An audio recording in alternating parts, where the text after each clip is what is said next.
The As soon as following stream- content contains adult language and humor that is not suitable for viewers under the age of 18. Viewer discretion is strongly advised. The views and opinions expressed during the following video content are those of the individual and may not reflect those of others.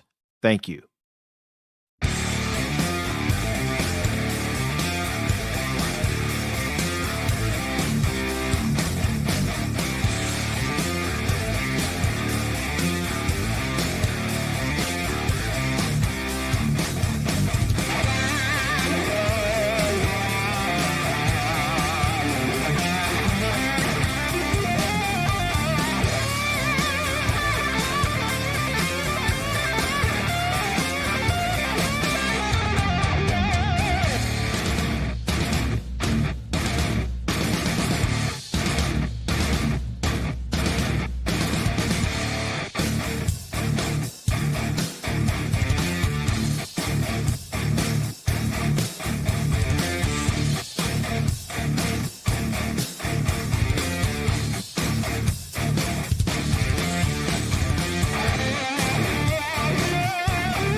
The part of Cash Money 007 will be played by Cash Money 007.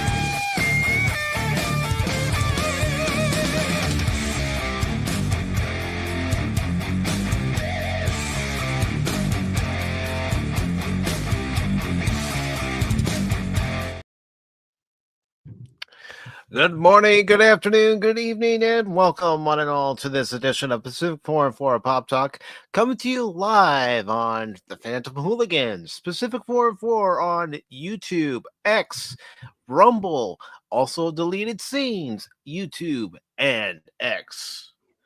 Along with Cash Money 007, Baron Orman, Tagge, and our returning special guest deleted scenes. I am your host, Mike, and today we are going to catch up with our first guest of 2024 and find out how things have gone since he was last on Pacific414 Pop Talk on Sunday, January 13th.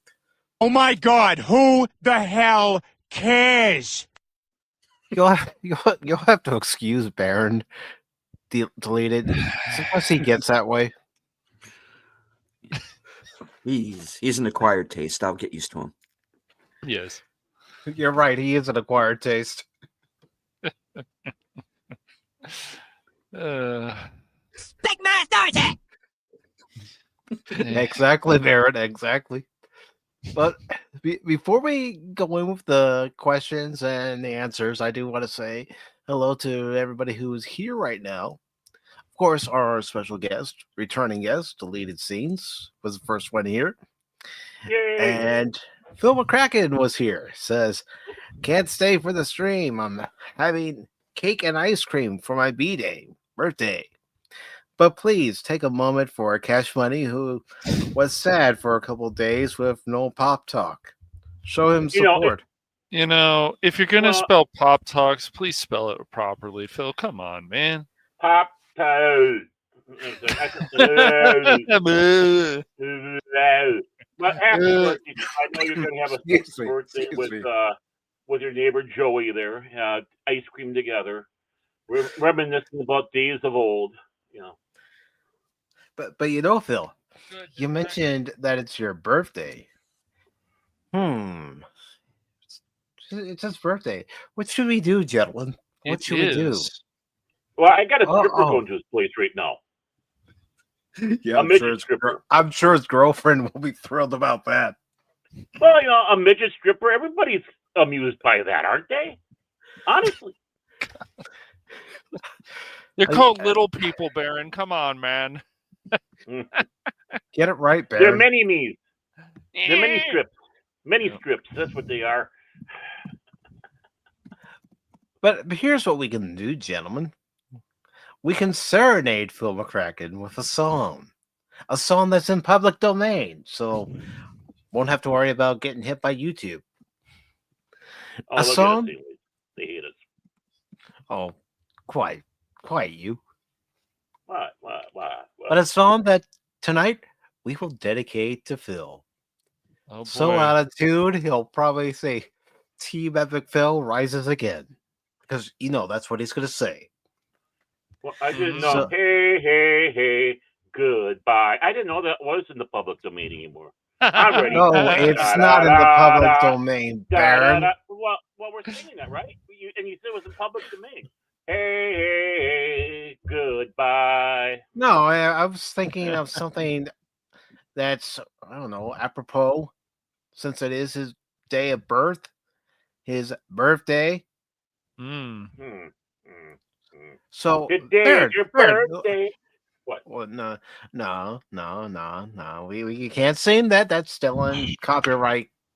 Well, But no. you were saying happy birthday, and that's a happy birthday song, right? Yes. Happy birthday to you.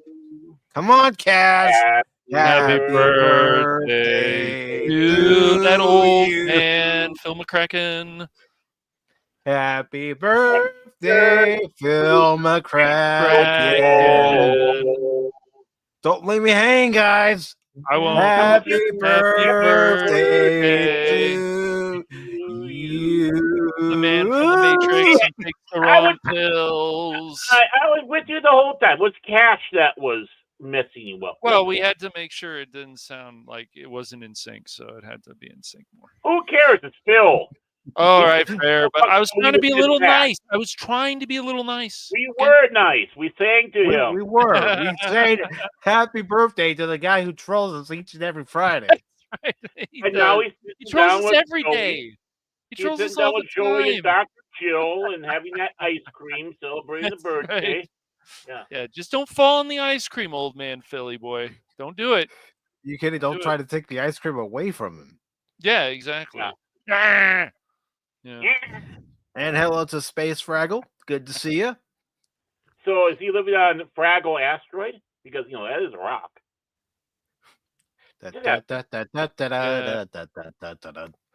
No. Down Fraggle Rock. Cass, good to see you.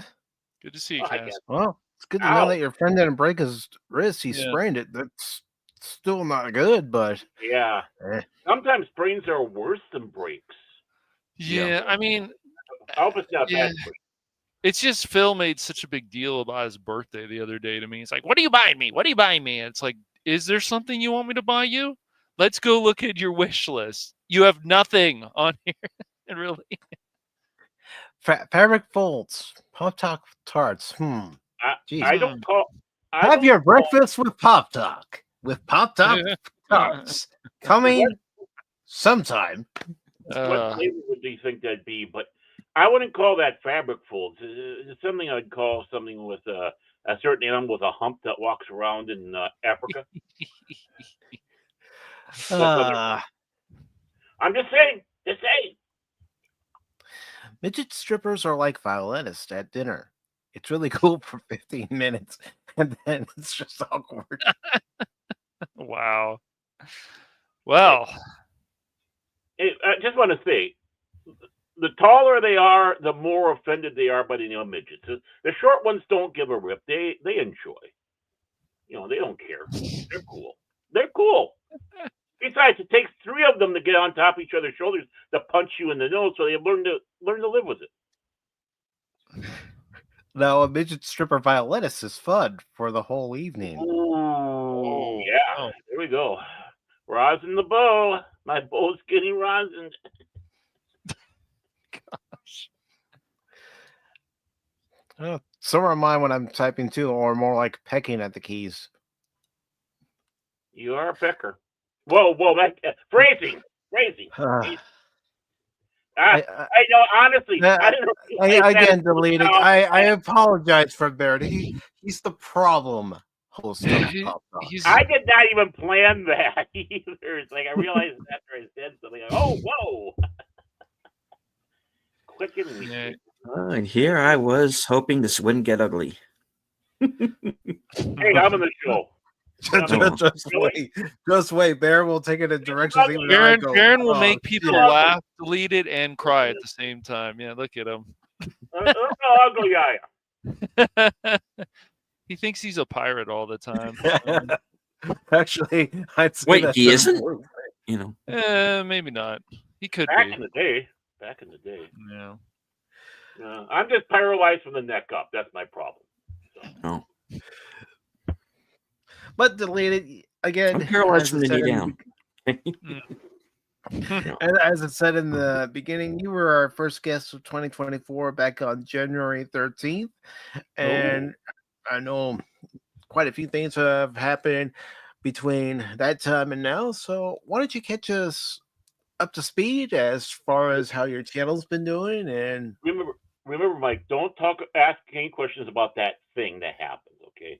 He specifically told us not to bring anything about that. wasn't that your thing? Oh, yeah. Carry on. Okay, well, I guess the big news is that earlier this year I was fused to an ostrich. I ran for Congress, lost twice, which was weird, and I was married to Jennifer Connelly for like 5 minutes, and then it was annulled. Wow. That had to be the best 5 minutes of anybody's life. Oh man, I love it. It would be the best 5 minutes of mine. I know that. The patch would have only lasted 30 seconds with me, though. That's the trouble. So no. Where would you like me to start? Really? Well, remember, Cash is seeing Jennifer Lopez since she left Ben Affleck. Oh, okay, Because the chin, she thought his chin was most impressive. dude.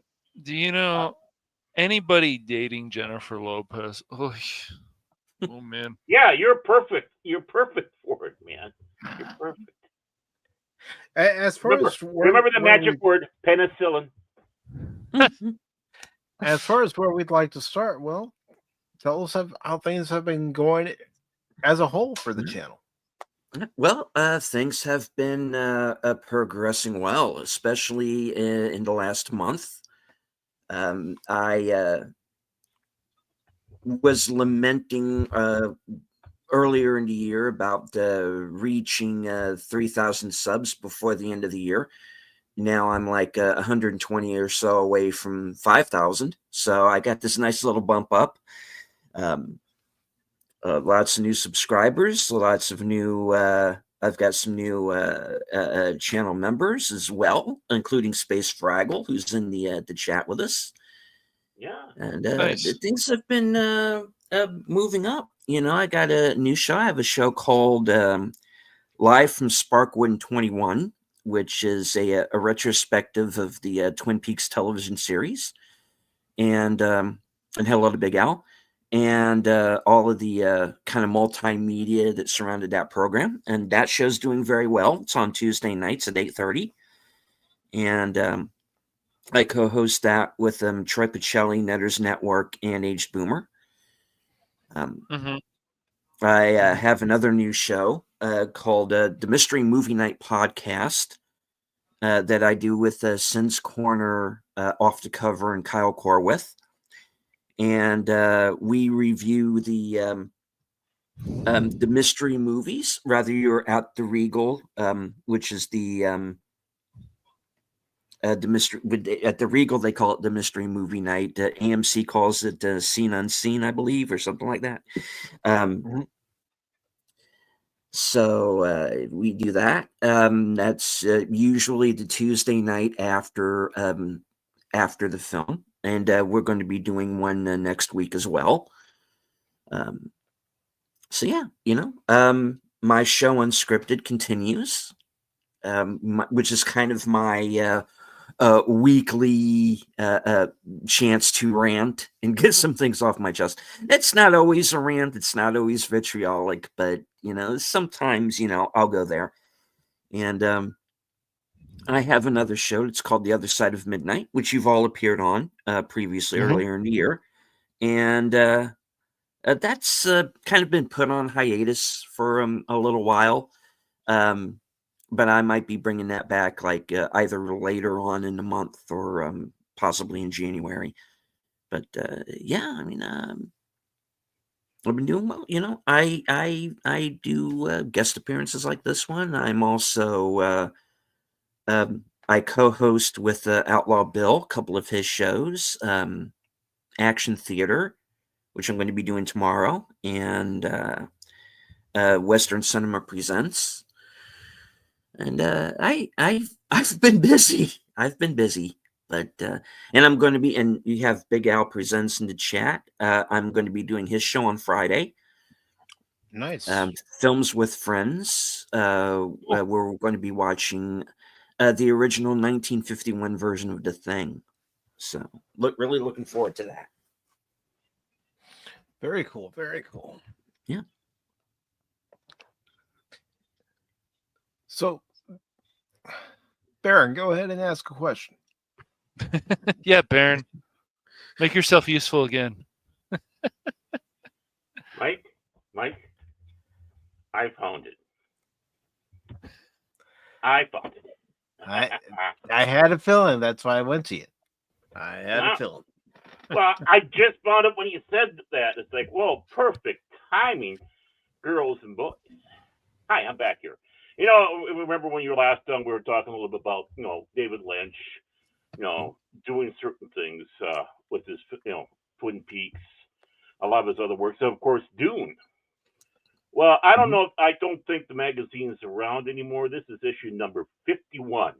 I don't know if you're familiar with it, but this was a David Lynch fan club magazine wrapped in plastic. And back in 2000, when Dune, the miniseries, came out on Sci-Fi, they decided to do an issue kind of devoted to Dune. And there's a couple other things, and they're like, guy and his girlfriend, typical Lynch fashion. But yeah, I don't know if you were familiar with it, but yeah, it's heavily basically there's a lot of talking about between the two of them. So you'll have artwork and perspectives between the miniseries and Lynch's. Ooh, that is awesome, dude. Yeah, I remember picking up. It's like, well, I never heard of this magazine, don't know anything about it, but yeah, there we go. And I thought about it after you were last on, and now when you're coming on here, it's like, well, I want to show this to you, but I couldn't find it. It's like, well, okay, which shelf is this on? I thought I'd share it with you. Maybe Knitter and all of them over there might know the name or know of this magazine. Wrapped in plastic. Now that you mentioned it, I do remember it vaguely. Unfortunately, I don't have any issues of them myself that I recall, unless I have them, in a box upstairs somewhere, which is also possible. But right, yeah, wow, that's a blast from the past. That title, yeah. Yeah. So, I don't even know what you mean when they talk about wrapped in plastic, but I figure you would. And they even have an interview with Everett McGill in there, who played Stilgar in the movie. So you can see. So yeah, they're doing a nice little job of tying both of them in, because obviously both were great phenomenons. One more accepted than the other at the time, but Frank Herbert and a young lad there that we might be familiar with. Yes. Kyle MacLachlan, yeah. Yep. As Paul Atreides. Yeah. Yeah. I always thought that he would have been a great Data. I really do. I've seen that one. I can't remember the name of the movie, but basically he's an alien disguised in a human trying to find a bad guy alien. And of course, he's not supposed to be acting rather human. So he's almost like Data. It's like, damn, if they couldn't get Brent Spiner, they should get him. Yeah, The Hidden, which was The Hidden. Thank you so much. 1980, was it 87 or was it later? Yeah, I was thinking 86, 87, something like that. Yeah. I think it was like 80. It had to have been at least 87. Hmm. You're absolutely right. Yeah, they didn't. I'm glad people have better brains than me. As for the date, I just remember that if it was 87, it was like, and good old Claudia Christian was in there too. Indeed, she was. Yes. Yeah, she was a lady of the evening, don't you know? 87. Yep, 87. Because that was my 1 year of really going out and wild movie, going to movies with a friend of mine. So, yeah, good film. Good. If people haven't seen it, they should. It's a good movie. And speaking all of I had. movies, Mhm. are there any movies that you've seen since the last time you were on that you can recommend to everybody? Not many. Right. It's Don't blame you.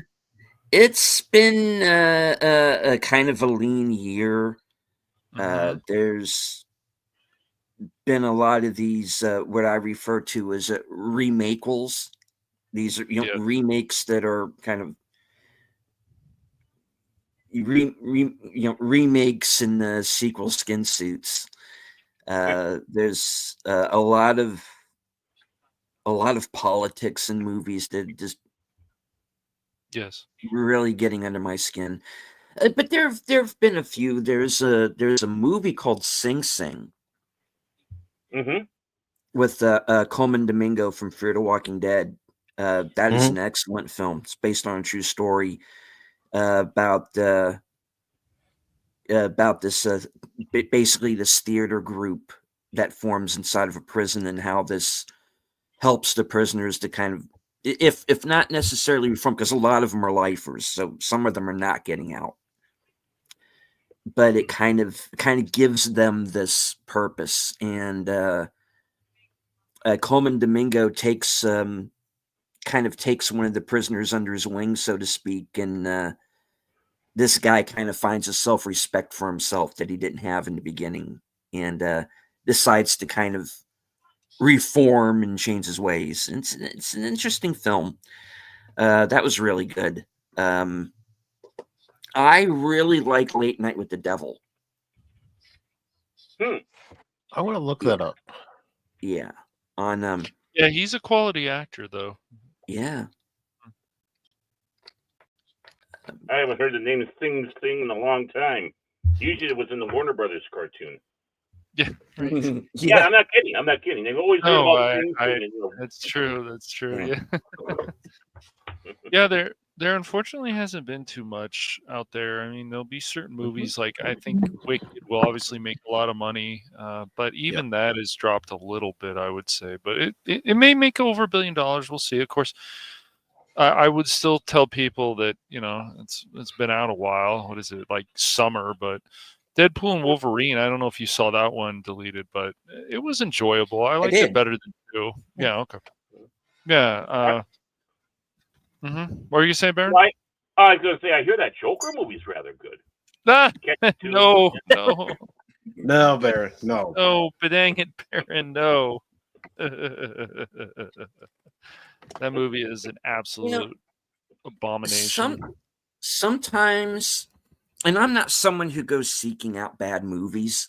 No, if enough nobody if enough should. people, no, I mean, if enough people that I trust, whose opinions I trust, say, "Hey, the movie's bad," I stay away from it.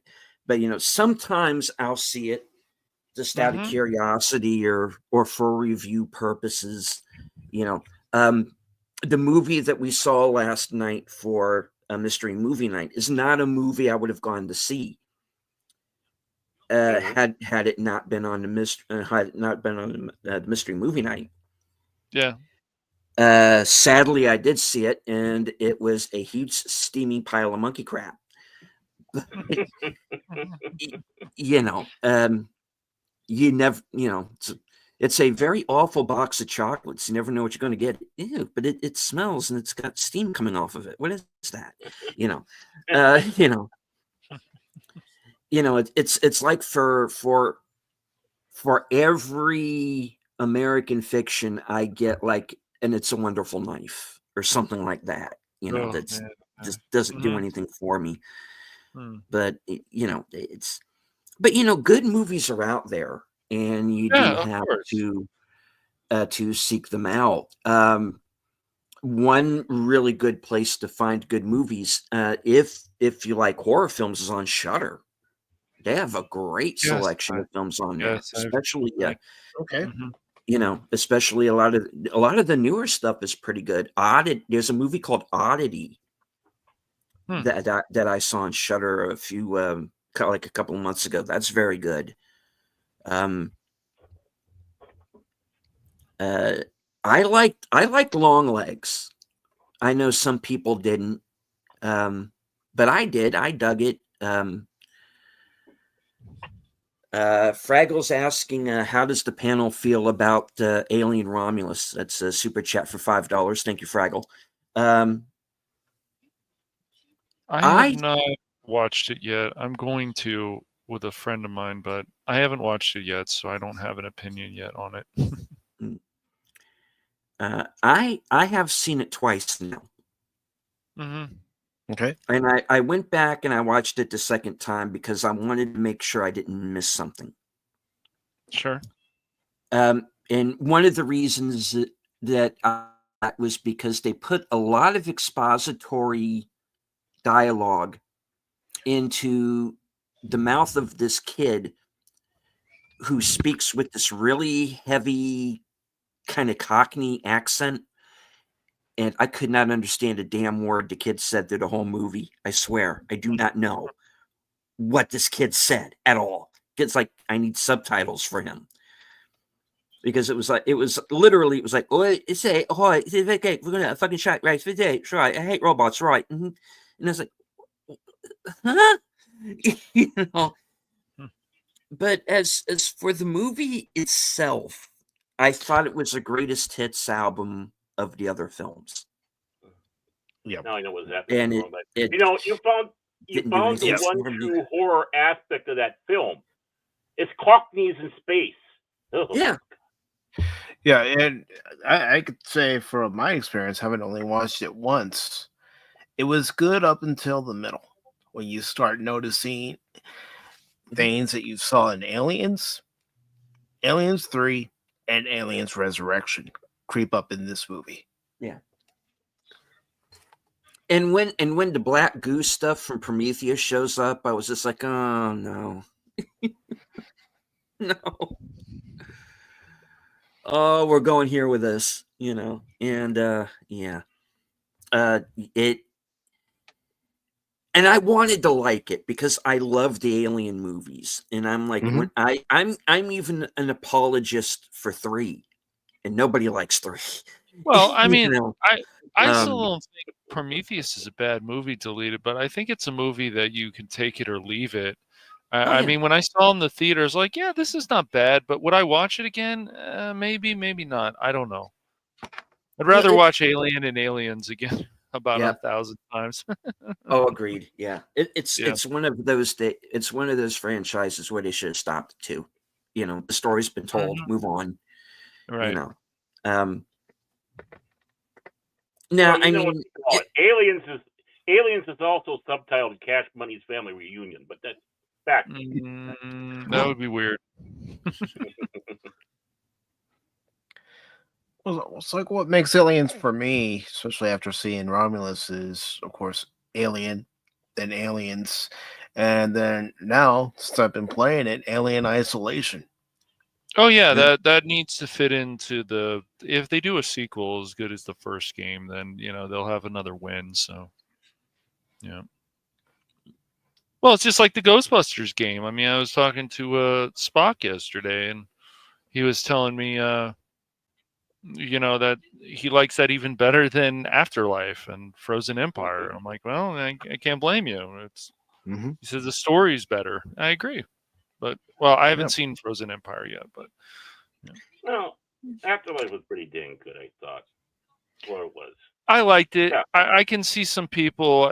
Spock had an interesting take about the whole Egon thing. Like, did they need to go in that direction with him? I'm like, well, he says, wouldn't it be more like Bill Murray's character would go in that direction? I said, yeah. I mean, I can see where you're coming from. So you know, he's some gonna people. thank Sigourney Weaver, and there we got our alien connection. Right. Mhm. That's right. Yeah. So. Oh man.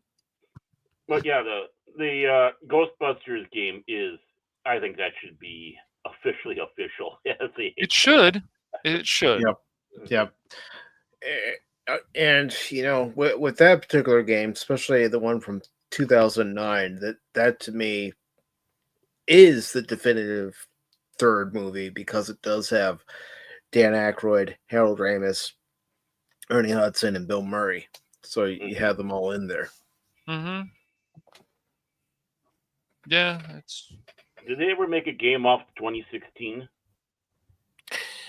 I can look that up real quick just to find out. I don't think recall they did, but I hope not. Sure. I'm looking. No, you got it the opposite way, Jace. I was right and Baron was wrong. Look at what you wrote there, buddy. Yeah, I did not.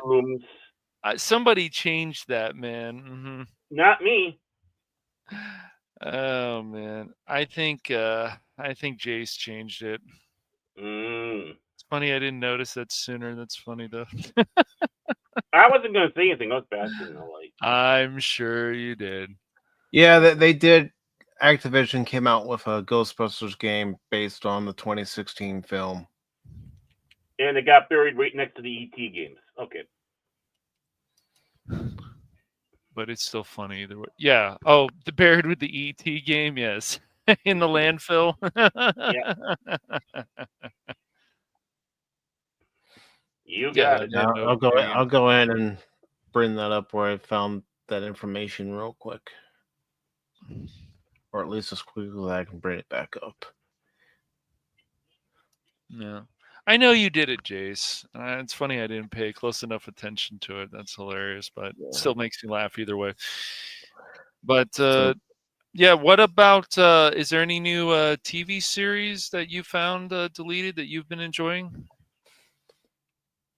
Well, I don't really watch a lot of series. I find myself getting halfway through a season and then just not going back to it. That doesn't have anything to do with quality. I run out of time. I got 5 episodes into Terminal List. Okay. And I think I got like about 5 or 6 episodes into Tulsa King, and I never went back. But I'd like to. I'd like to catch up on Yellowstone. Yeah. Yes, Yellowstone. My brother and dad are still watching Yellowstone. Yeah, I've watched some of it too. It's like, dang, the writing in this show is so fucking good. It just is. Yeah. I'm curious about this Alex Cross series they have on now on Amazon, and see where they go with that. Because that character has quite a rogues gallery of villains to deal with. And I'm also, because I mean, if you do like they do with the Reacher series and just like adapt. I still got to see season 2, man. I like season 1. I still got to watch season 2. But and again, Reacher's one of the ones that I didn't finish. That was okay. So you haven't finished kind of for a couple of other reasons, but if they do with Cross like they do with Reacher and just like adapt like a book per season, you've got plenty of material there, because James Patterson puts out like 6 books a year, it seems like, if not more. And he has a new Cross book out this week, I think. and then of course you have Aldous Hodge, who was a Hardison on Leverage playing Cross. He is somebody who can play the character and do it justice, and he can also age into the part as well, because he is as old now in actual life as the character was at the beginning of the books. So, so you have that attached to it, so it's that I haven't heard anything about it. I don't know if anybody is watching it, but that's one I'm curious about, and hopefully I'll have some time to sit down and watch that. And people suggest things to me all the time. I've had a number of people try and talk me into watching the Andor series. But I'm like, I'll say this, Deleted, that it's nice that there's actually a Star Wars series out there that has a more mature tone to it, more serious tone, like the first 2 seasons of Mando. But still, where Star Wars is now, Disney Star Wars, whatever you want to call it, I say take it or leave it. If there really wasn't a season 2 of Andor, I would just like, whatever. Doesn't matter. I mean, I watch all of Ahsoka, which turned into a Joka, and the only reason I feel that way, it's like they had this whole build-up with Rebels deleted, and then they just went in this direction. Not good. Not good. Yeah. Mm-hmm. Wow. Go ahead. Sorry. Well, when it comes to current events, what do you want to say about it? Well, hopefully we're making a change for the better. I'll put it that way, and we'll maybe put a stop to some of this foolishness we've had to deal with over the last few years, and that maybe some people who are in some places that they shouldn't be will be returned home. I'll put it that way. Okay. But yeah,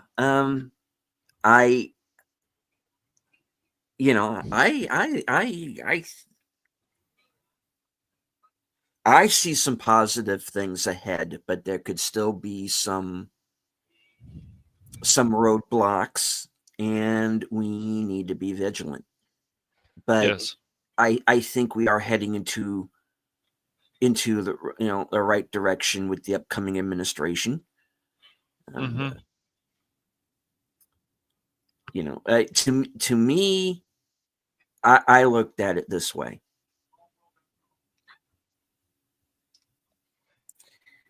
When the people who are in the place of authority start sounding like schoolyard bullies, yes, that's not going to bring me over to their side. No, man, it's not. And I was hearing a lot of the same language coming out of certain places like Hollywood and from the mainstream news media, was reminding me of things that had been said to me by bullies on the schoolyard. Right. And it was a lot of, it was the same verbiage and some of the same word and the same buzzwords. And I'm like, if you're going to come at me with this 40-year-old crap, you are not going to bring me over to your side. So it's like, I felt the choice was simple and I did what I had to do. Yeah. So, all right, we'll see. You get more flies with honey than with a pile of shit. That's right. Yeah.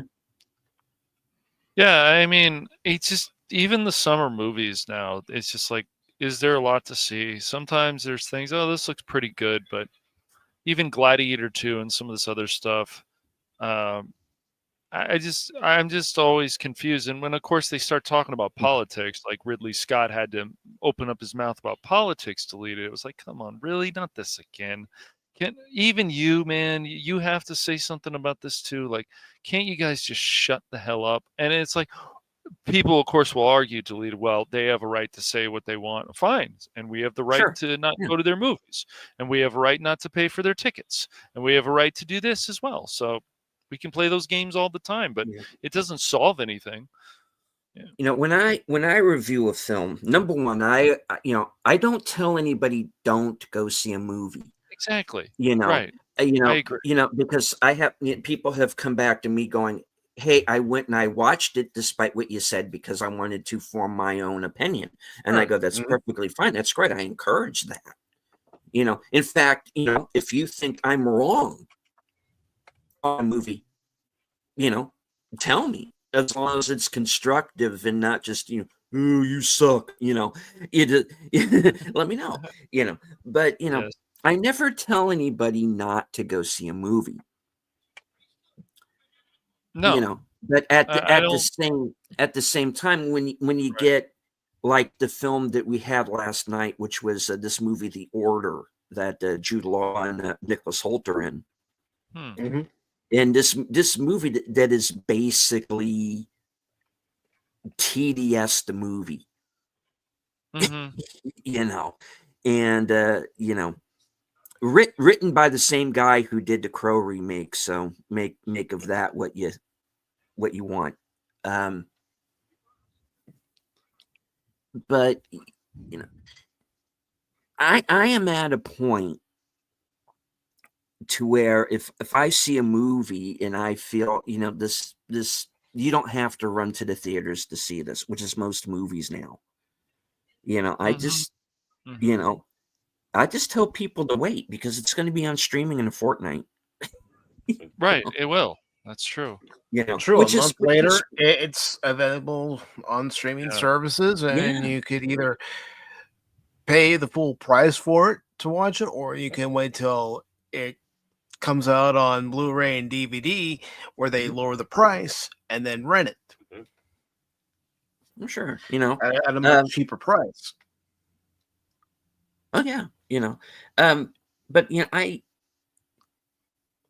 I've kind of had to change the way that I look at movies, because I have sworn up and down that what makes a good movie for me has never changed.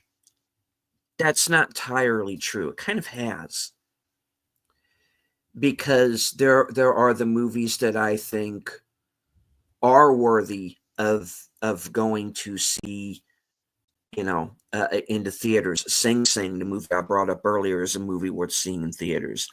Late Night with the Devil was worth seeing in theaters. There's a movie called The Bike Riders that I really liked. That's Yes, worth seeing in excellent movie. theaters. Then you have the real rarefied air, which is the movie that has the rewatchability factor, which is something like, and when I talk about that, it's something like a Top Gun Maverick, where I can sit down and watch that movie right now. I'm not going to. I'm doing the show, but that's a movie I can sit down and watch right now and have, and Yeah, it's it'll a be sequel like, that, yeah, Mhm. and Yeah, it's like a sequel that actually works. it does very Yeah, well, actually. Yes. you know, and Because I'll I admit, mean when I heard that's how news you do that they shit were done gonna right. when they were gonna make Maverick, I was thinking Mhm. we don't need a Top Gun sequel. Yeah, I The felt the first one's same perfect way. on its Yeah, own. so was I. Yeah, exactly. Yeah, but they got it right. Yeah, they did. And then you after that you get down to the movies that are just, in my opinion, worth a rental. But I kind of qualify that now. And I used to be on this app called Stardust, and before it kind of took this very serious left turn into the woke, and there was a guy I was following on there who he had what he called beer and pizza movies. A movie where you could sit down on a Saturday night, have a pizza and a beer and watch it and be entertained. Which was actually, I like the idea of that. And hello to Tim, FK8C 2005. What's up, Tim? Yeah. And so that's what I would consider now a rental,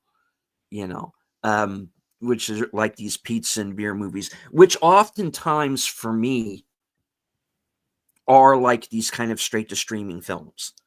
When you start to get into stuff like Arcadian with Nick Cage or Chief of Station, which was this spy movie that has Aaron Eckhart in it. This is going to make you laugh. But I actually recommended an asylum film. They got some good films. And they had one this year that was like total crap, but they had one that was really good. That to me fit into that pizza and beer category, and that was a movie called Monster Mash, where Dr. Frankenstein has the monster kidnap Dracula's daughter for reasons that you find out throughout the film. And so Dracula basically assembles his own monster squad. He goes and he gets, the old Universal monsters. He bands them together. Invisible Man, Wolfman, the Mummy, and they go after Dr. Frankenstein to get his daughter back. So the fun part of it is Dr. Frankenstein is played by Michael Madsen. And you can tell it's one of those movies where he's probably there for 2 days. He's kind of, I'm Dr. Victor Frankenstein, and you're my prisoner now. It's kind of like that. Hey, get in here, you dumb monster. It's kind of like that. Yeah, But, you see can making always this tell up when- as he goes along. Yeah, I was gonna say you can always tell when Michael Madsen's phoning it in. Yeah, but in this it doesn't matter. It's just fun. Yeah. But and of course, they put in, they needed a name for the movie, and it was either going to be him or Eric Roberts, let's be honest. But but it was still this movie that I actually got a bit of a kick out of. It was fun, and it's weird that I had to go to an asylum movie to find a fun movie. But so that's what I call kind of like the pizza and beer kind of movies. You can just check your brain at the door, sit down, have fun. Usually about an hour and a half, and just sit down and watch a movie. And then that's kind of my cutoff point. From there on up, those are what I consider to be, the movies I would recommend. But now that we don't go to the theaters as much, the talking cat movie, oh God. Yeah. Oh man. This guy was an Oscar-nominated actor, and now you got him in a movie where he's doing the voice of a talking cat. Why? Anyway, well, whatever. It's money. Whatever. You're working. Money. And so now after the the virus of unknown origins, we Mine where came we with were- the fortune cookie. yeah, we were placed under involuntary house arrest for 2 years. We learned how to, and the theaters were closed, so we learned to. We got used to streaming or watching movies online, or as we say here, riding the high seas, argumenties, arg, the castle arg. No, but so it's like I had to, I kind of had to change my way of thinking when it comes to reviewing a film, because what's the point of saying wait and watch this movie on streaming when every movie was streaming? So I kind of got to the point where I had to qualify it, and there's sort of like kind of a gray area now where, okay, you can it kind of ride the movies to kind of ride that line between rent it to just wait for streaming, or just kind of ride the high seas to watch it. But the thing is that's so many movies now. So many movies, it's hard to keep track of them all once they all get released. And that's the good thing about having Letterboxd or Criticless, and I'm on both of those sites now, and because they, you are able to put everything that you see, into a list, and and you can change that list, if you so choose, so, which I am just forever doing, because there are, movies that I find that resonate with me more than others, and then, like I said, you get this kind of weird netherworld of movies, and I kind of put Gladiator 2 into that category.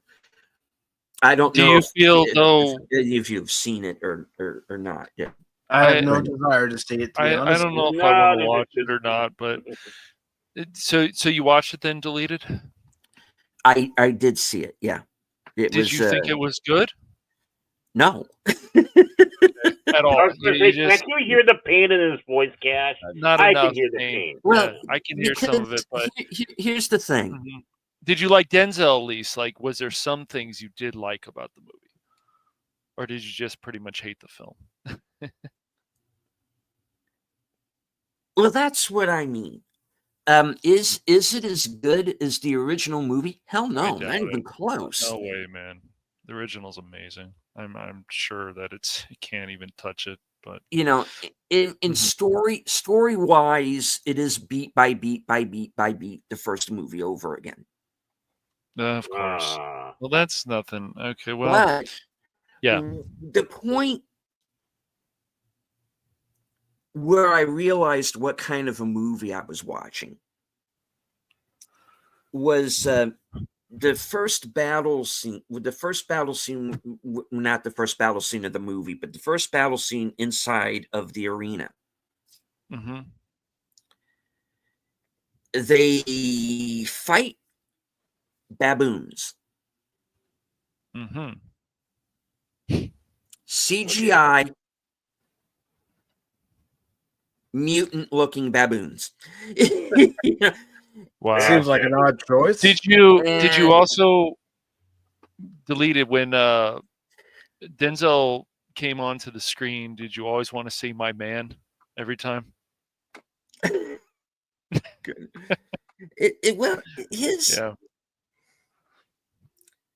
His performance in that movie is weird, because I can get why people like him.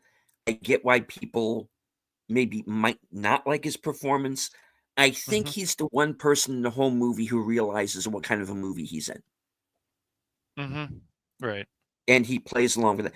When like I said, when I got to the scene with the baboons, and I realized, oh my God, I'm watching the Asylum's Gladiator to A New Hope Awakens, which is what I call the movie. Yeah. Once I realized that, okay, I can sit back. This movie's gonna tank. I'm gonna sit back, watch it for the pure bat shittiness, insanity of it, you know. And I think, I think the movie was made for the sole purpose of Ridley Scott and Denzel Washington getting to hang out together and drink wine and smoke cigars in Italy. That was it. Maybe so. Let's Did go you to like Italy and though? hang out for a couple of months. That's Are the there reason the movie got made. are there some characters or performances that you actually did enjoy about anything in this movie, or?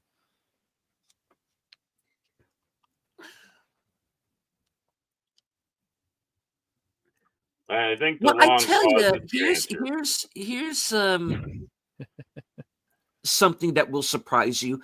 Pedro Pascal did not annoy me.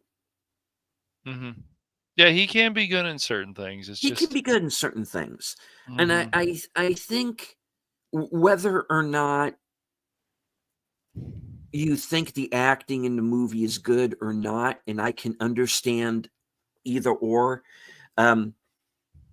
is whether or not you think a certain actor can rise above the material they're given.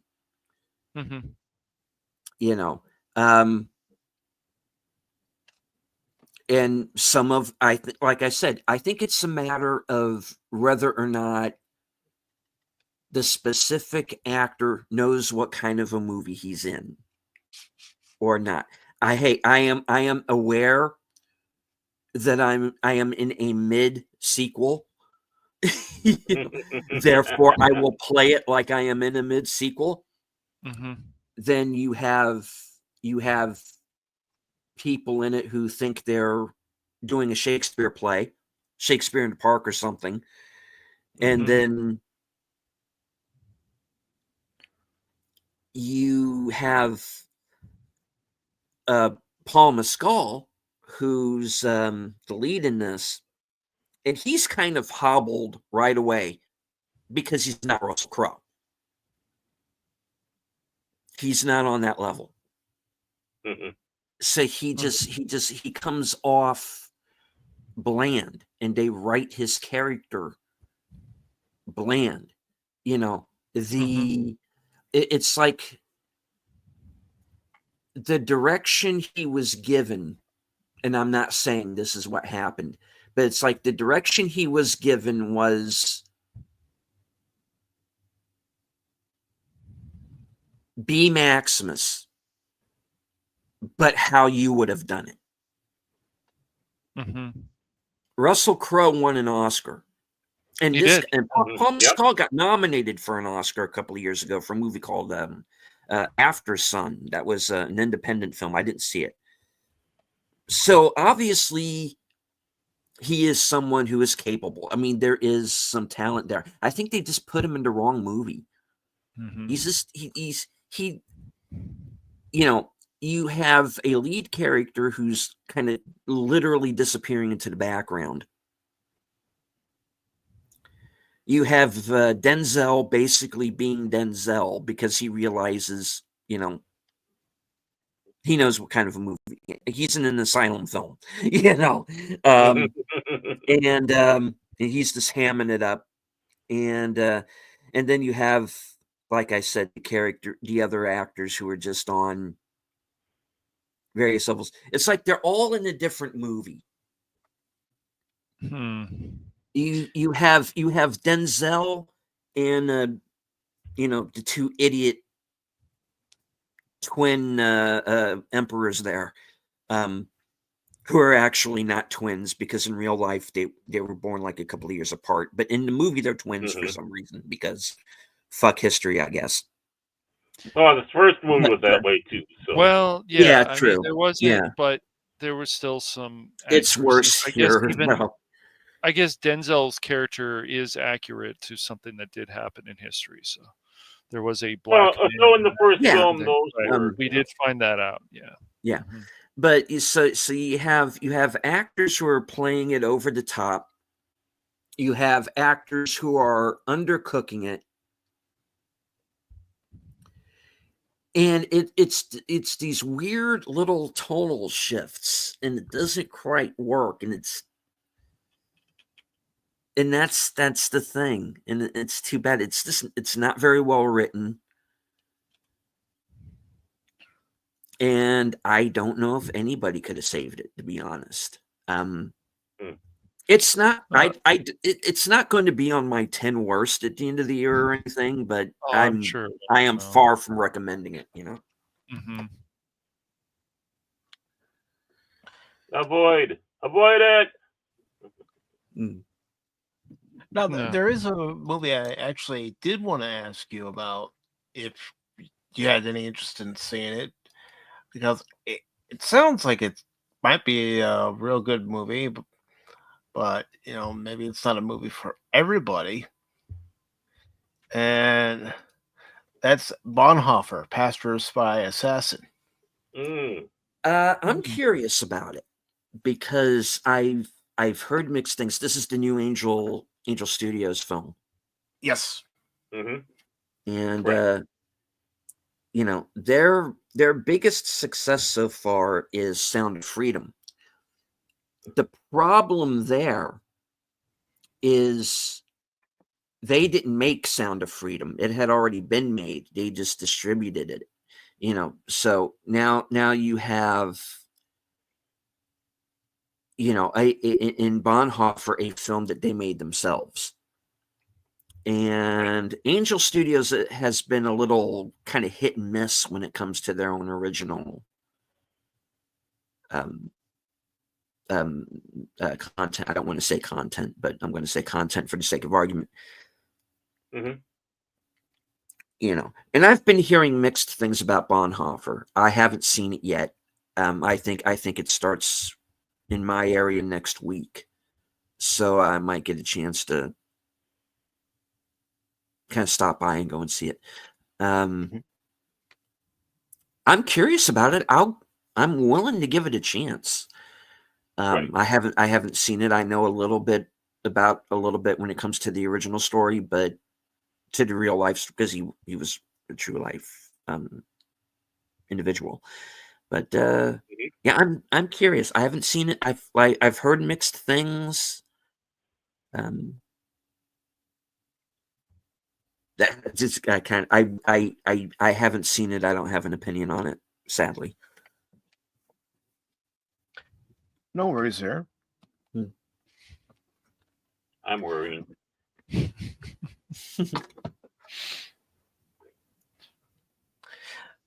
So, one of the things I wanted to ask you when you were on today was, of course, like all of us, you pay attention to what's going on in pop culture and entertainment. And I was wondering if you saw the trailer that Disney released for Snow White. I didn't want to bring that up. I have. Yeah. Okay. And I haven't. My brother was like, "What is this?" Yeah. Yeah, because it's not Snow White. I tell you that. And anybody who goes into this movie expecting this to be a straight up live action adaptation of the original animated film, yeah, you're going to be out of luck, because that's not going to be this movie, bruv. Now she's leading these CGI characters into a revolt against the queen, I guess, and we got to go save the prince because he's an idiot. So, Well, that's why it was Yeah. so funny when Peter Dinkelberry came out. It's like, what are you talking about, man? Like, what do you mean you're taking jobs away from little people? You know, I don't. This is ridiculous. What you're saying, man. What are you doing?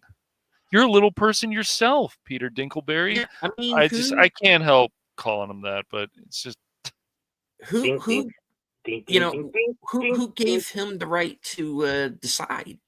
exactly who gave him the right. You know, Ridiculous. There the- shouldn't the- be any CGI dwarves. They should all be No. just little people. It just makes sense And- for a live action. I'm sure on stage they've done it with that. Okay. sure, you know, non-specific vertically challenged creatures. Yeah, um, you know, it's. I don't know. I don't know what they're doing at Disney. I don't always know, man. It's like they have two big successes. Yes, that's more with Ryan Reynolds and Pixar, but still, Yeah. they both made over $1 billion worldwide. It's like, then why don't you just keep going in this direction? Yeah. So they, Moana 2, fine. And I know they're going to do a live action one of that as well, of course. But The Lion King, I mean, that one I guess might make money, but it's just too much CGI and we don't need it. And they want to change Scar and they want to change these things. It's like, no, man, this doesn't make sense. But we're going to do it anyways. Okay.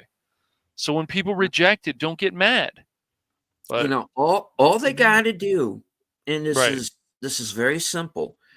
Do an original mid-budgeted movie. Do an animated film. Yeah. Do a live action film, and not Right. a live action film that is a remake of something you've already done. I am Exactly. talking about do like a present day to computer wore tennis shoes. I'm not saying remake that film. I'm saying do something like it. Do something like you did in the old days when it worked. Bring back the TV movies again. All right. And do Yeah. it in the Why old not? style. The Wonderful World of Why Disney. not? Yes. Go back and that do was that great. again. That You was know, great, every man. Sunday. Yes. Let's watch the Bring new that back. Disney film. Bring That's that right. back. Bring it back. Bring it back the Mhm. way it's supposed to be. That's right. You know, But do then you have to what put behind you're the doing. paywall. No. Yes. You don't need a paywall. You know, No. look, I know Just you put it don't. on But that's their ABC. I mentality. know, but That's they their would. mentality. Yes, they would make it a paywall They- wall. no, Yeah. they need to drop that Yeah. mentality. They need to go Yes. back. Yeah. Put it on Just ABC. very They need to go thought back we to were- you were basics, is what doing. they need to do. Go back to basics. That's what I mean exactly. Go back to I mean, basics. they have some stuff of Wonderful World of Disney, but they don't have like it was every Sunday in the 90s and even before that. Oh yeah. It was great. People would love that if Disney did that again. Love it. But like Barron said, they would have to put it behind a paywall. There's no way they would just put it on ABC. Mm-hmm. Well, Again. yeah. Even though they own the network and it only helps them. Exactly. You know, That's They- right. You Oh, got they your would. own television network. Go use it. Yes. yeah. Yes. And they really did shoot themselves in the foot with that writer's strike. Yes. Is they think Yes, they won. they did. They think they won. They won nothing.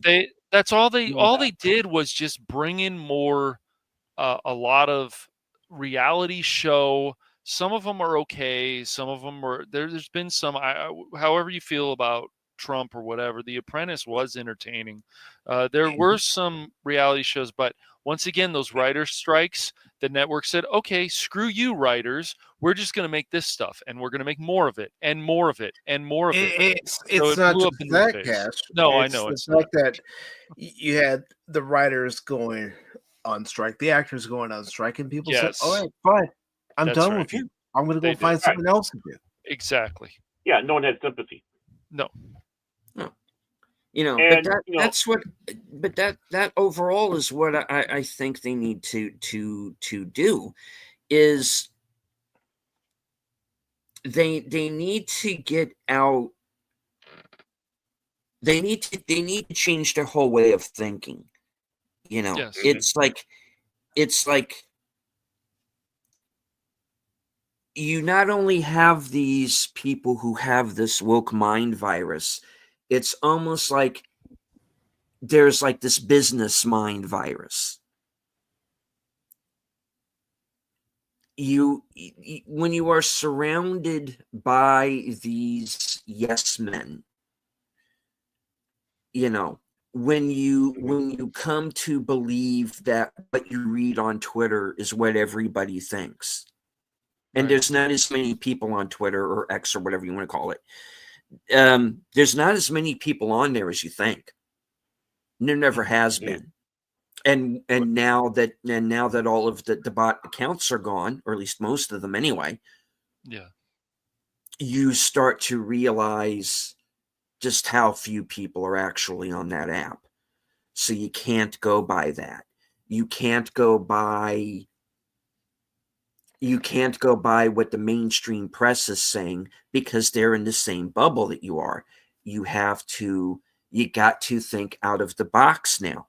You can't spend 300 or 400 movies reshooting a movie over and over again just because one person in a test audience doesn't like that Anthony Mackie's wearing red socks.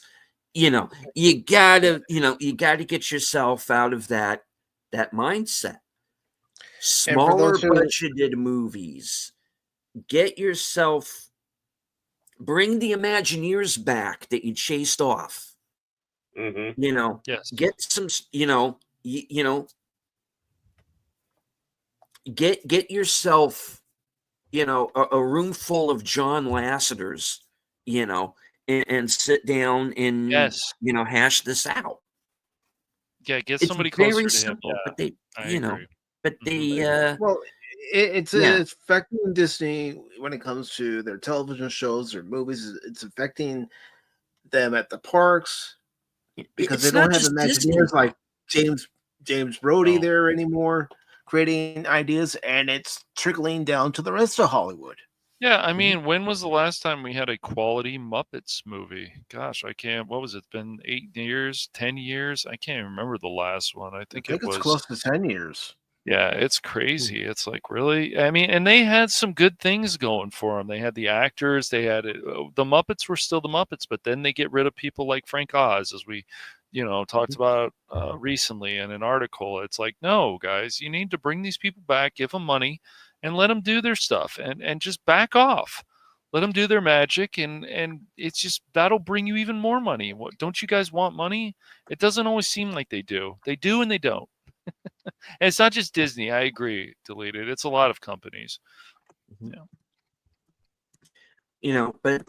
the problem is that they have so doubled, tripled, and quadrupled down on their rhetoric that if they turn back on that now, then they come off looking foolish. And now you have this circular firing squad situation that you have going on now, where they're eating each other. They're they're blaming The View for this. They're blaming George Clooney for that. And I'm standing back going, hey, you did this to yourselves. Yeah.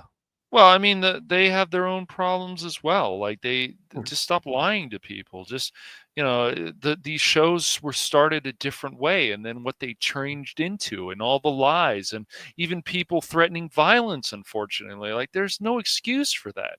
And if shows are going to keep doing that, it's like, well, then maybe they need to actually finally go off the air. There should be no show out there promoting violence and threatening people, Deleted, and all this other nonsense, these lectures that it's ridiculous. And if you don't agree with it, then it gives them the right to call you all these names. But it's crazy. It's just like when people tell me, oh, James Gunn is the future of DC. Oh, he's going to do great things. Look at what he did with Guardians of the Galaxy. Once again, that's a different beast. So what he's done so far, and we've talked about this on other channels and other places, that it's like, dude, you need to understand, like, if you're going to reject stuff like 1989 Batman or 89 Batman, that's a problem. If you're going to tell people that you support the Flash movie, how much of a disaster that was, that's a problem. So how do we trust you? So we're supposed to trust him with the Superman film. We're supposed to trust him with these films. And he even, however I feel about the second Suicide Squad, I just think there were missed opportunities in that movie, even though it made a lot of money deleted. So Yeah. And I thought it was fine. Is it perfect? I'm sure it isn't. But Right. yeah. But with me, comic book movies are a different story because yes. I'm not versed in comic books in the same way that I am. I mean, I read them, but I tend, when it comes to comics, to gravitate more towards the independents, and independent comics, they're not going to come up with a title that they're still doing 50, 60 years later, like they are with Batman and Superman and those. They go, a certain number of issues and then the story's over. And that's what I tend to gravitate to. So you can easily adapt something like that. But when you go into a comic book film, and I'll give you a recent example. Let's say Madam Web. I know nothing about the characters in that film, so I don't know. I can watch a Madam Web and go, okay, I don't know the character from the comics, but I have enough sense to know that this cannot be it. Right. Well, I mean, Madam Web was supposed to be this, older lady. I know this is Sure. like her origins, but she's an older lady who's helping Spider-Man, and she can see the future. At least that's what I remember from the animated show in the 90s. And don't worry, a lot of people in the comic, even Marvel fans, don't know much about the characters. I'm sure. Yeah, I'm serious. I'm really serious. No, I believe you. But the point is that I am not as versed in all of the lore. So Right. when it comes to comic book films, hey, tell me all of the Easter eggs and everything that I'm missing, because I'm sure I'm missing a lot. And I get it. A lot of these movies are not comic accurate, unless you bring in, like they did with the Hellboy movie this year. They actually had Mike Mignola come in and write the damn movie. Yeah, he did. That's true. And it's actually a good movie. It's a solid movie. So I can tell that was made with more respect than Madam Web was. On the other hand, I don't know all of the ins and outs. I have to go by the film that I'm seeing on screen, and I have to love it or hate it on its merits, which is why I tend to look at comic book movies or superhero movies, whatever, as action films. Right. Which is not what they are. But I kind of have to look at them on that basis. Like, my favorite Marvel film is Winter Soldier. It's a great movie, man. Captain America: The Winter Soldier. But my entryway into that film is not the comic books. It's not the Winter Soldier character from the comics. It's not Cap from the comics. I look at it as, this is an espionage film. Yeah, you can look at it that way. This is 3 Days of the Condor with Captain America. That actually just happens to fucking have 3 Days of the Condor actually in the film, with Robert Redford, which adds that whole kind of meta twist to it. And not only that, make him the villain, which I is know. interesting. It You is. know, and I just dug the hell out of that movie. Now, is there any storyline from the comics that's exactly like that movie? I doubt it. Probably not, but to an But I extent there can, is. yeah, you know, but I can take it for what it is. You know, hey, they got this wrong. They got that wrong. That's correct. That's not. No, Crossbones wouldn't do that. Well, he's technically not Crossbones yet in the film, but you know, which is another mistake I think that they did make is, you know, I know enough to know who Crossbones is. And then they make Frank Grillo Crossbones for 5 minutes in a movie. Okay. You know, so, you know, I get that there are inaccuracies. I get that there are all of these Easter eggs that I'm missing because I am not aware of all of the lore. Yeah, which But is fine, man. Mhm. you know, but I can either enjoy a movie or not enjoy it for other reasons. You know, there is still enough of a movie there in Winter Soldier for me to like it. There is Yeah. not enough of a movie there in Madam Web for me to not like it because it's barely a movie. You know, nothing happens for an hour and a half. Yeah, You know, I can't push it's, myself to watch it, but you I know, found her you- character, go ahead. at least Go the older version of her, that pretty interesting with this whole thing of the Spider-Man, and you know, I don't. Other than that, I didn't really know. I'm like, you know, the character's pretty interesting. And it's like, but people were asking the question when the trailer started coming out: do we actually need an origin story of Madam Web? People were just scratching their head. It's like, No. this seems odd. The And thing is, you know, Cash, we don't need an origin story for every single character that's no, we out don't. there. I mean, they need to be really interesting. They just, Mhm. if the character isn't already that interesting in the comics and people don't really gravitate, it's probably not the best idea to do a movie about it. Mhm. And I know they're trying to connect it with Spider-Man, of course, and so on, but it just it bombed, of course, so it just wasn't a good idea. Mhm. You know, because you know, okay, I'll go back to the story the comic that introduced Batman. You don't get his whole backstory. Right. You know, you catch him mid-mission. You know, and he takes on these gangsters and he saves, you know, I am the knight. You know, he saves the night. And you know, he talks to Commissioner Gordon the next day and you know, that Batman fella is whatever, like to shake his hand or whatever, you know. You know, you'll catch up with him someday, Commissioner, you know. Sure, he's closer than you think, you know, and you have a good laugh, and you know, that's it. But you don't need Batman's whole backstory to enjoy No. that comic. No, you don't. You know, and that's why you don't need to film Spider-Man's origin story a dozen times or Superman's origin story. No, you You don't, know, man. No. you know, one of the things that I wish they would do, you know, is what Mr. H said about Blade. Do the raid with Blade.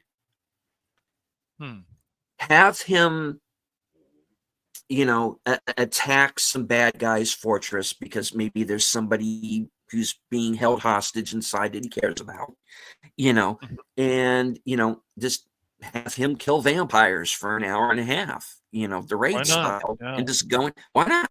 You know, Mad Max is the same thing, you know, it's not difficult to make that. You know, I said this on Twitter one time, and it got a good response. And I went like, you know, Mel Gibson, 90 minutes, rated R, no CGI. Oh my goodness, dude. Yeah. I Mhm. think that would make a lot of money. There you go. Yeah, because I saw Furiosa this year. I did too. I didn't care for it. I didn't think it No. was a necessary film, No. but I would love to see another Mad Max film with Mel Gibson. One last film. Yeah, Yeah. that would be awesome. With no CGI, I agree. That's a great idea. Go back to the basics. Yes. Do something that is a true capper to the trilogy. And I mean, it depends on if you like Thunderdome or not, but something that feels like it is a natural progression between the first film, The Road Warrior, and this. And I like Thunderdome, but Thunderdome doesn't fit. You're right. Absolutely right. But I think the same thing about Fury Road too. I mean, right. And I liked Fury Road when it came out. I'll admit that. I dug the hell out of that movie. Is it can you look back on it now and see its faults? Yeah. Sure you can.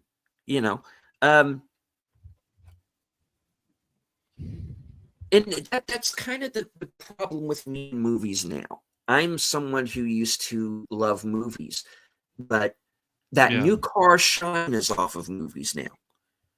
Agreed. We've gotten a look behind the curtain. And I don't like what I see. Yeah. No. I look at it like this with current movies. They'll put a new coat of paint on the vehicle, but they're using a cheap coat of paint and it's starting to peel off.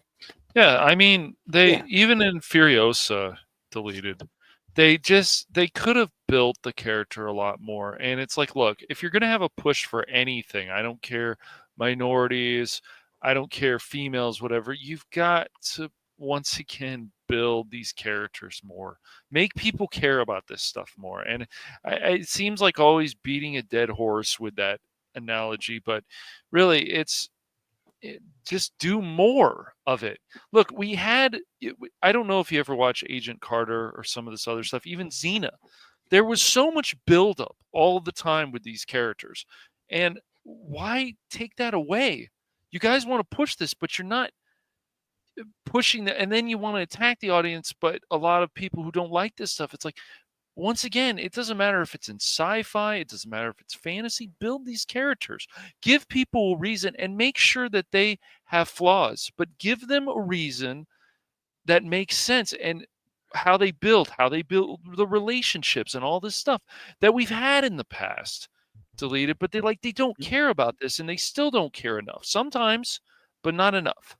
And I'm hoping that moving into 2025, we're going to see actually finally more people said, look, I don't give a shit what people want to believe. I want to build these characters the way they're supposed to be built. Yeah. And follow a good formula. But I'm asking for too much. And real quick, I just want to acknowledge Darkwoods Presents comment here. Well, the Mad Max video game actually hit a lot of marks for me. It was a really good game, and the open world was that world. It was really great. It was really great. Come on, Mike Reed. If even repetitive. Yeah, I played it this year myself, and I really enjoyed the game. Yeah. It's an excellent game. And that's the other thing, like they could do, guys. They could take what they already did with this game and then build into a movie or a show or a TV movie or whatever, and they could just build from it. Like there's all these things they can always build from, and they just instead, no, we're going to go in this direction. Okay, well, what if this fails? Are you going to learn anything from it, or you just going to be entitled and say, oh, it doesn't matter, the audience doesn't know what they're talking about, but I do because I have got these degrees and I've got this? Like, it's insane. They learn the wrong lessons. That's the thing, and that's what I was afraid of after Top Gun Maverick was, are they going to learn the right lesson? Not the fact that they spent years perfecting the script and getting the right director, and making sure it was a movie that was made with care. by people who cared about it, and you can tell. The one reason why I have always stuck with Tom Cruise all of these years was something that he said in an interview 20, 30 years ago. He said, I know that people expect a certain quality of film from me. And if I don't give that to them, they are going to let me know it. Right. Well, remember, he's always thanking the audience if it's usually the new Mission Impossible film, even though that one was way over budget, and they're going to have to cut the budget on the second part. But Maverick, of course, was a massive hit, and he was always thanking the audience. Thank you for seeing this, and we appreciate it. But, you know, the lesson that Hollywood in total took from that was not, make these movies with love and care and respecting the, the fans. It's, I get it. People want sequels from movies from 30 years ago, but we're not going to make them good. We're going to make them Tuesday, And they took completely the wrong lesson, which was exactly what I was afraid they would do. Right. Yeah. Yeah, if you're going to make these sequels, at least make them good. If you're going to make these remakes, make them good. I mean, some people will say, oh, well, you should go watch the new, I've heard this from some of my friends, go watch the Roadhouse. No, I want to just watch the original, and that's enough. Why do I want to watch the remake? Oh, because Conor McGregor's in it, and he's really good in it. Well, whoopee-doo. That's great if you feel that way. But once again, why do I need to watch this on Amazon? I can watch something else on there. Wow, listen to you. Yeah, I always heard a joke about that movie that I'm pretty sure is like about half true. Is Conor McGregor doesn't know he was in the Roadhouse remake. He just wandered on set and filmed them. It's just you look at the bar is so low for these remakes because they don't capture certain things. Yet if they just followed the formula like the Coen brothers did with True Grit and changed a few things, but it still worked well, boom, you might have a hit. And the interesting thing about, and I know there are some people who don't like that version. Of course. But I think both versions work in their own way. Agreed. But the thing about the Coen brothers is it's actually closer to the source material. Yes. They very much care about that. Yes. The John Wayne version of True Grit, and I love that movie too, and I grew up with it. It's a great movie. Great film. In the end, after all of the posturing, in the end, it's still just a John Wayne movie. It's a better than usual John Wayne movie, but in the end, it still has his, for the lack of a better term, John Wayne isms. Okay. Mm-hmm. Yeah, right. The Coen brothers movie doesn't have that. Yeah, I think that's fair. It's closer to the intent of the novel. And I like I said, I think both versions have merit. It's kind of like, if you remember the Mel Gibson movie Payback, there's two different versions of that. And I think both versions have their merit. But I understand why they went when they eventually did release in theaters, why they went with the version that they did. I mean, look at how good the Thomas Crown Affair is. I think both versions are quite good. Versions. I really do. Yeah. Yes. Yeah. Mm-hmm. So, it is possible. Yes, they can do it. And I've been bagging in the last year on remakes, and we're getting Nosferatu at the end of the month, and maybe that'll change my mind. I'm interested in that movie. Yes. I have. I have so many misgivings about all of these,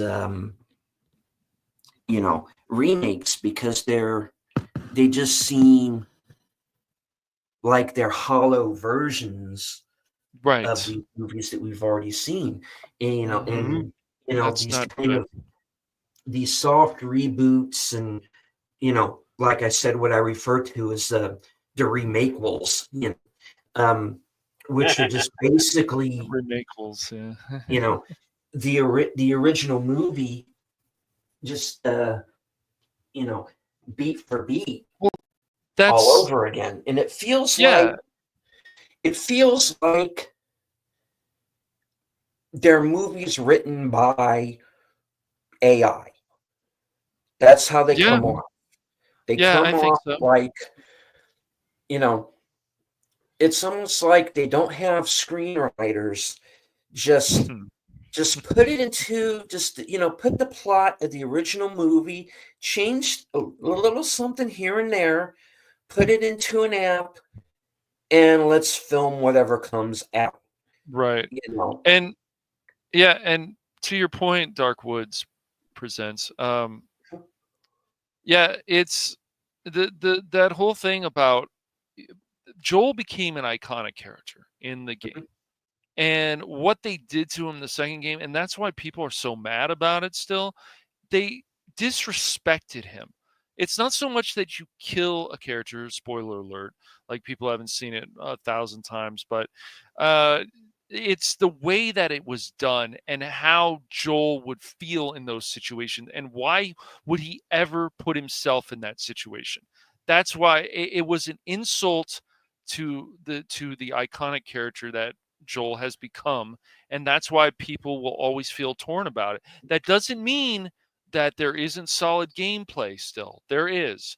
But when you start messing up the story from the first one, and I know some people still have issues with the first Last of Us game, there's problems.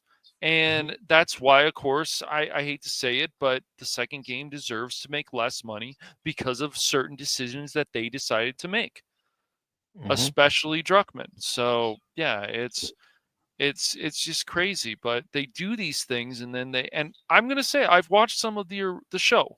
It's not bad. Some things they get right. Some stuff is pretty cool.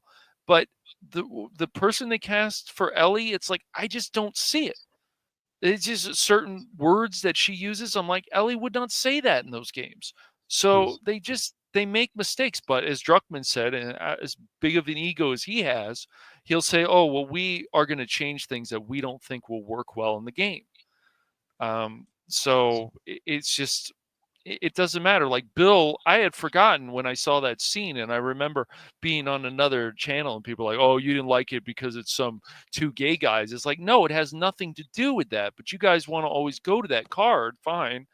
But the fact is, the way it was set up, Bill should have still been able to meet Ellie just like in the game because that worked a lot better than doing the suicide pact. And that's what happened in what was it, episode 3, I think it was.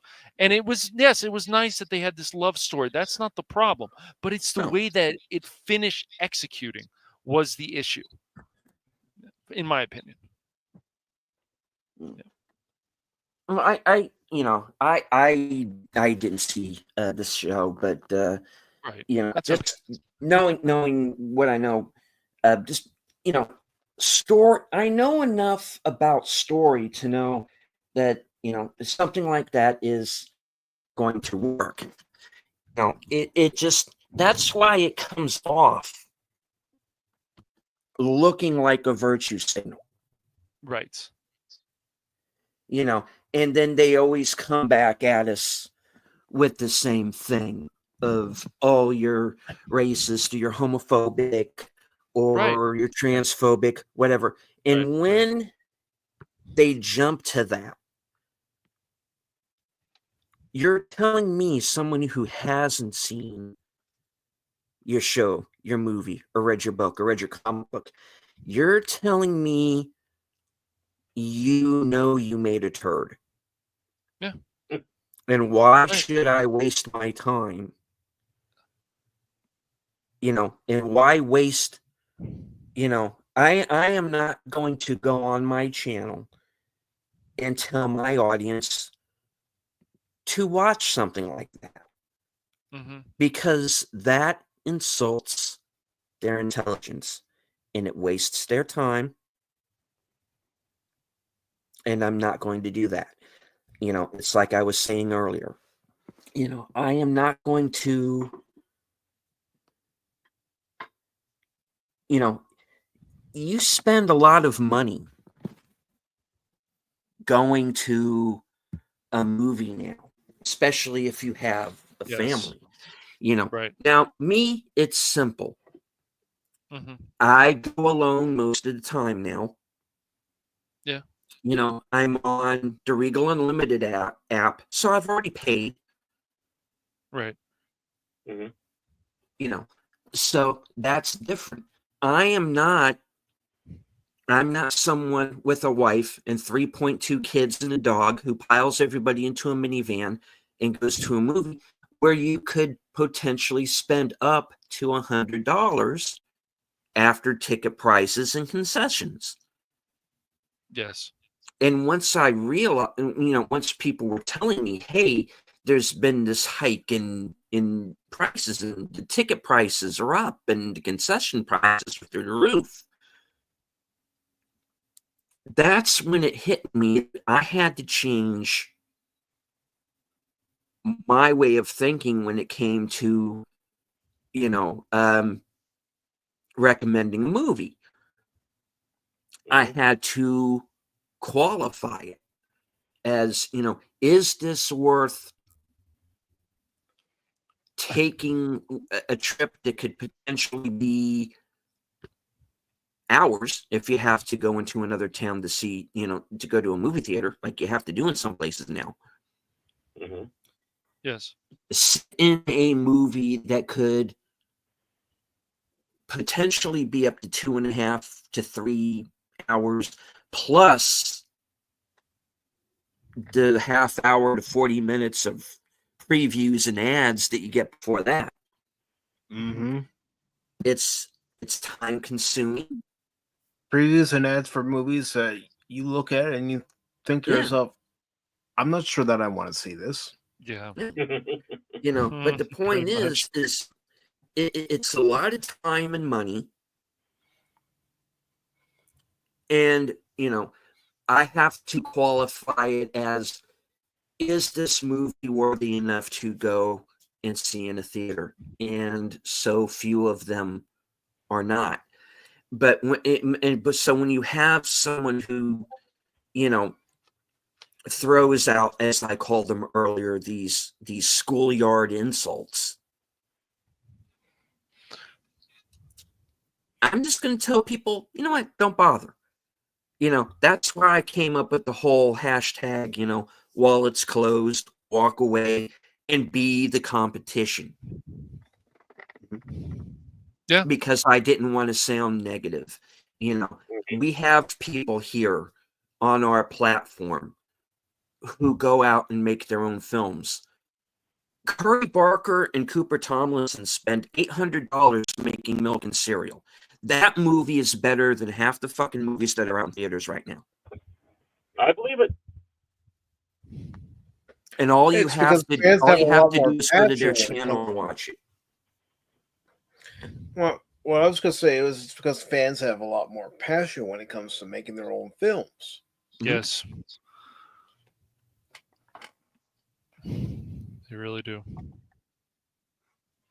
I mean, I'm going to take a page out of Cash and Barron's book last night. They were talking about different camera angles, and they were discussing a film where it was done by fans, and the fans actually did better film work with their camera works than anyone else. Yep. I'll believe it. Well, there's a love. There's a love to it. There's a love, and that's because they care that much, right? That's why it was so silly when you have the fan project and even that game that was coming out, and it was based on Batman '89, and Warner Brothers like, no, we're taking this down, instead of encouraging this young man or whatever at the time and saying, dude, keep making this. and we'll support it. Like we'll have it in Warner Brothers, and it could have been an amazing game, but no, instead they just squashed the man's ideas. As much as he loves that film, it's really disheartening to see that all the time. Sure, they have a right to, but that doesn't mean it. They should. They should encourage these people all the time. It doesn't matter when they're doing these fan films. Netflix and other people. Wow, why don't we get these guys? Boom, money. Most likely. So, yeah. Yeah, and when I looked more into milk and cereal, I kind of went into this whole. I fell down this rabbit hole of like these independent horror films that you can find just right here on YouTube. You just watch them for free, and a lot of them are pretty well done, to be honest.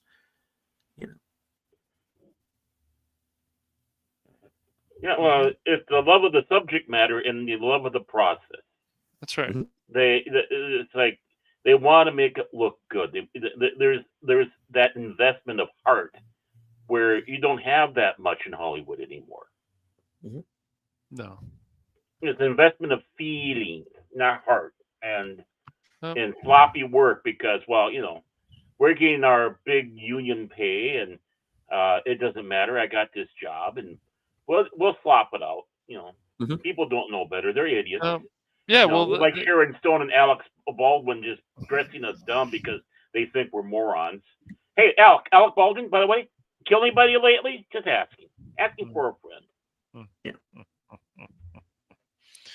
Yeah, and that whole thing, that production should have been shut down, and even that person who got killed, like it should have been shut down, and it should have been allowed to. She knew what was going on too, and I'm not saying she deserved what she got. She didn't, but still, it's like that production should have been shut down, and until they fix the problems, then bring it back up, or just completely demolish it and do something else. And Alec Baldwin's been acting long enough where he knows to check the revolver to see if it's loaded or not. Absolutely. I mean, he's just arrogant, that's all. Yeah, that's an understatement. But it's always something with these projects and these shows and these stories and whatever, and then it's just like, deleted scene. I was very excited about watching season 2 of Arcane because I liked how things were going, and I know Baron and Mike haven't watched it yet. And then finding out from another friend of mine recently, it's like, oh well, they don't have the same writer, like the same one who did Toy Story 2 on season 2. Well, that explains a lot then. And they're making excuses, and they're like, well, this is hard, and of course it's all hard. It takes money and time and effort, whatever. But what came about it is just like, and people were like, oh, IGN and other websites like that, they're like, oh, well, the ending kind of fell short. It's like, no, a lot of things fell short in this season. And so, of course, other people argue with you and yell at you, and it's like, how dare you, you just want too much. It's like, but look at how much we had in season 1. We should just have as much as season 2. And then when you're pushing main characters back, doesn't matter what story it is, that's a huge problem. To make room for new characters. Well, why you guys haven't done a good enough job to make other people care about these new characters? But she's a lesbian. Okay, that's fine, but how is that the only reason she adds to the story? Or is there another reason? And so then things become space magic or thing in these stories, and it's like every time no, that's not good. Just like the multiverse, you talk to some people about it, and they're like, but it doesn't matter if a character dies or whatever, because the multiverse. It's like, it's such a cop out. It's such cheap writing. Oh well, the multiverse will come in. So it's just, that's why it annoyed me so much with the second Spider verse film deleted, because it's like, you guys could have done better with certain things, and then it's like you got this evil this, and it's like, why are we going like this? Now some people, that's fine. I know that movie made a lot of money. I get it. I've had discussions. People get mad at me for my opinion, some people, on that film, but it's it was not as good as the first one with Kingpin and other things that went on. And it was disappointing. Gwen Stacy was not as good, I felt, in that second movie as she was in the first one. And that was disappointing. So it's just too bad. It's like you kind of get excited about this. And you're like, oh, the sequel's coming out. All right. Oh, but there's going to be now a trilogy. It's like, why? This could have just been one film and be done with it. But no, we had to do a sequel. Fine. And yes, there was some agenda stuff in there that was not in the first one, but that's not the main problem to me with the film. So Right. it's just too bad that these things happen. I understand these things can make a lot of money. I get it. I understand the animation is really good because it was. But just like Arcane season 2, but it's like you guys made some big mistakes with this, in my opinion.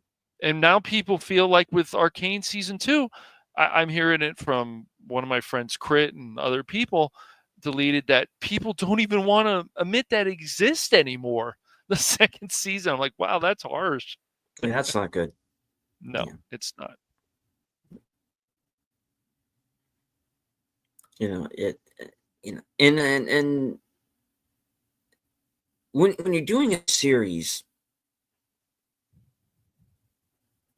and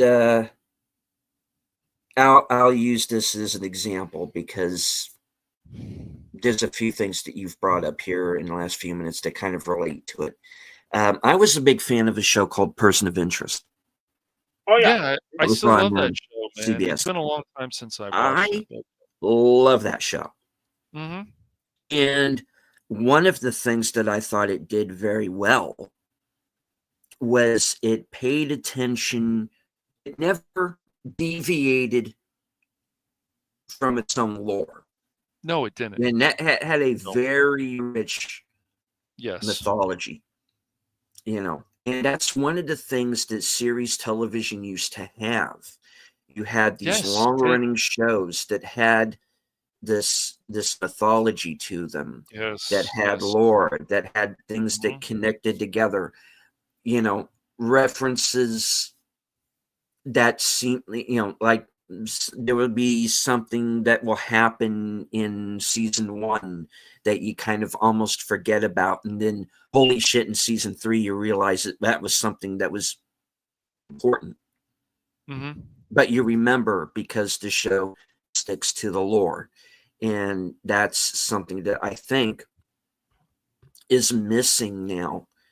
It is in series. It's just that. And this is something that happens much more in film, but I'm beginning to see it happen in television just by what people are telling me, is that it's almost like you have scripts written by, you have one writer write one page, he will give that page to another writer who will write the next page. And that's kind of what it feels like. It does. And somewhere along the way, the lore disappears. But if you have a show like Person of Interest, like the Sci-Fi Channel Battlestar Galactica, you have something old school like Hill Street Blues. Oh my gosh, or something like that. Mm-hmm. Where there was this serialized angle to it. There would be the story of the week, and this is something that Person of Interest was very good at.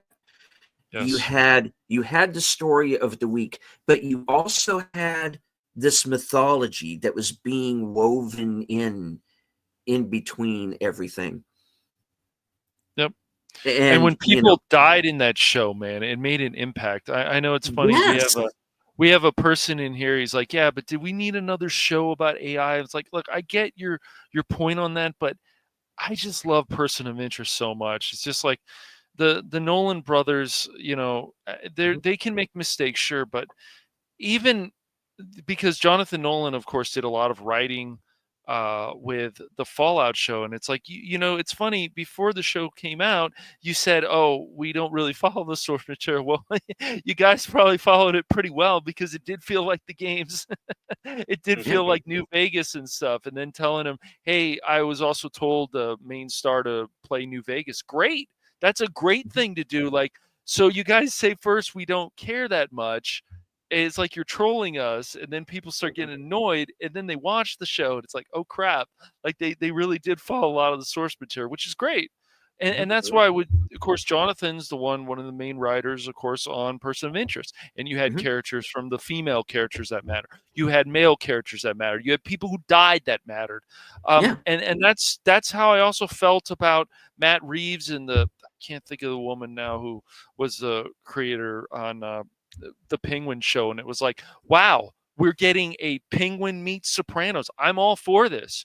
Let's have more of this direction. I like this. So without the Batman, we don't get the Penguin show. But like, this is what I want more of, deleted. I want to feel something. So when a character dies or the way they die, it's like, oh shit. Wow. Okay. You know, all right. You guys got me. All right. Yeah. I mean, that's one of the things that was, because you are told, and this isn't giving anything away, you're told this right away. In the first episode of Person of Interest, you are told we will probably end up dead. Right. One of the characters actually says that when this is all over, we will probably not survive. You know, so you always have that hanging over them. But whenever a character in that show, because it was so well written, and it was and the characters were so well developed and layered, you know, and when you find out that, you know, some of the good guys aren't necessarily good guys, and some of the bad guys aren't necessarily completely bad, you know. But the point is when one of them, even when like a second tier villain dies, it meant something within that world, you know. And it was in I miss writing like that. Me too, man. You know, and that's why it doesn't make any sense, because of course, you know, J.J. Abrams was a producer on Person of Interest. That's why it doesn't make sense, because even Alias, even if people want to say it's a ripoff of Bond and it's just the characters, even the same with Felicity, why there was so much buildup. So what happened, JJ? Why didn't you build up Ray and the other characters like your other shows? Because once again, you know, I understand Star Wars is a different beast, but why did you not build up your other characters in Star Wars like you did with your other shows? Makes no sense. I have no sense. No, but what makes sense is in 3 minutes we will be moving over to the Rumble exclusive side of the broadcast, where we do get a little bit more political and bring up subjects in current events that are currently happening, and Rumble. Everybody is welcome to join us over on that side when we do head over there in approximately 2 minutes. Approximately. 2.5 minutes. There. Enough of that approximately crap. You know, and it's funny, Deleted, because you if you were in an interview with certain people, it's like, look, you did this. Why are you going and doing this? It's so weird, man. It just doesn't make any sense. You build up all these different characters, but because this is a property and of course it's a new beast, oh no, we have to have less. That doesn't make sense. It never does.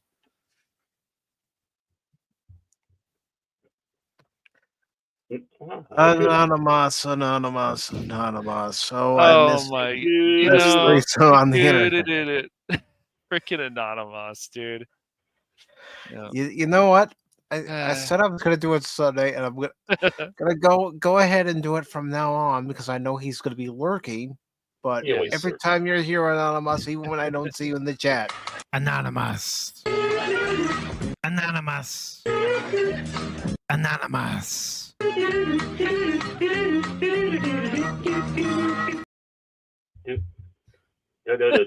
Anonymous, you're out of control lately, man. Go back to your she shed.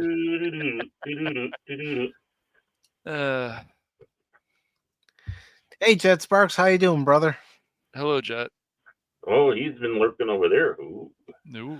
Yes, Lurkers yes. everywhere. He and Anonymous have conspired to lurk.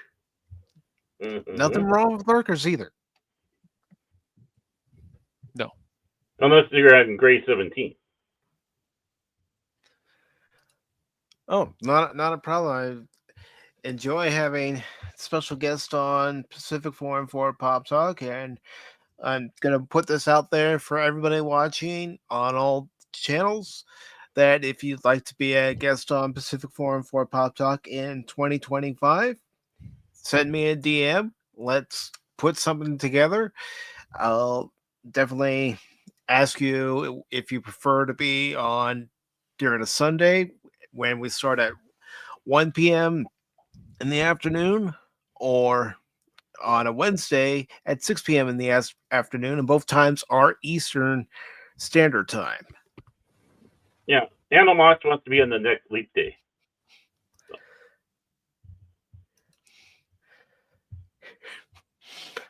Anonymous. Yeah. Yeah, Good well, talk, it's guys. really Yeah, well, if you'd like to join us over on the Rumble side here shortly, you're more than welcome. I'm sure we have topics that we want to bring up over on that side. But of course, before we go to that side, I do want to thank everybody who was watching on the YouTube side on both channels. Actually, all three channels, I should say. Deleted Scenes, our guest, was here. The birthday boy, Phil McCracken, was here. I hear Joey was blowing out his candle. They got confused. And Space Fraggle was here. See you on Arrakis. As was Cass 427. Fabric Folds. Thank you very much. Mm-hmm. Big Al presents. Is that Big Al DeVecchio of Arnold's? I want a hamburger. The Padawannabe. Dark Woods presents. That crazy Norwegian who Baron and Cash get to do the Beyond with tomorrow, every Thursday at 7:30 or whatever they says we're going live. That's right. Yeah, don't remind me. Over on 540 Studio. Thanks, Jace. FKHC 2005, also known as Tim, was here. And it's good to see Paul. He hasn't been around in a while. I know he's been busy, but it's good to see you, brother. Hey, Paul. Gotta get you back on the show sometime when you're available to do so. Sure. Yeah. You're wrong. No, I'm Mike. I'm usually right. Don't listen to those other two. Don't listen to those other two. Okay, even I'm wrong. DJ Ronnie G. Nerd. And of course, we had JPR PH1. Good to see you. The king of all lurkers, Anonymous. Crazy. Jet Sparks 373. I know you're still over on the Rumble side. So thank you for joining us, brother. And DJ Play Nice. Again, the link is in the chat if anyone wants to join us over on Rumble, because we are heading over to Rumble right after these credits roll. Rumble, rumble, rumble. Autobots, transform and roll out.